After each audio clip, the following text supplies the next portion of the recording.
মিরপুরের উইকেটের সামনে দাঁড়িয়ে লিটন কুমার দাস যেন চেনা উইকেটের রহস্যই বোঝার চেষ্টা। প্রথম ম্যাচে ঘরের উইকেটটাই বুঝতে পারেনি মিরাজের দল। লিটন দাসের আউট হওয়া ডেলিভারিটা কিছুই যেন করার ছিল না।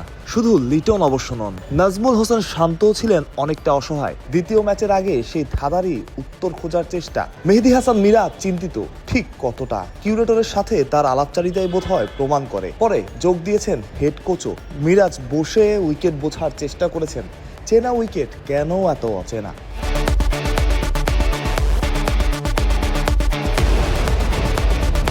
মেহেদী হাসান মিরাজের এই ছবিটা বাংলাদেশের জন্য প্রতীকী। মিরাজের মন খারাপ ঠিক কতটা আপনি বুঝতে পারবেন একটু পরেই। প্রথম ওয়ানডে হার নিউজিল্যান্ডের, বলতে গেলে দ্বিতীয় সারির একটা দলের বিপক্ষে। ক্যাপ্টেন হিসেবে হারের অনেকখানি দায় এসে পড়েছে মিরাজের ওপর। তার পারফরমেন্স নিয়েও অনেকে প্রশ্ন তুলেছে, তাই চাপটা বেশি। ব্যাটিং কোচ মোহাম্মদ আশরাফুল হয়তো সেটা খুব ভালোভাবেই বুঝতে পেরেছেন, তাই ক্যাপ্টেনকে সান্ত্বনা দেওয়ার চেষ্টা।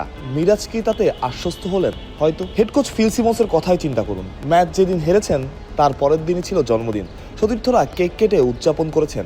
তবে সবচাইতে বড় উপহারটা হতো যদি বাংলাদেশ ম্যাচ জিতত।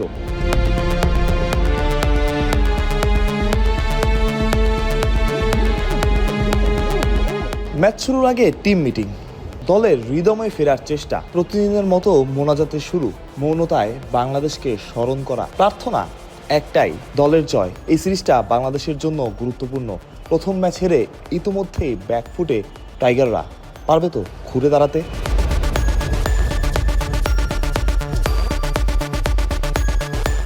প্রত্যয়, বিডি ক্রিক টাইম।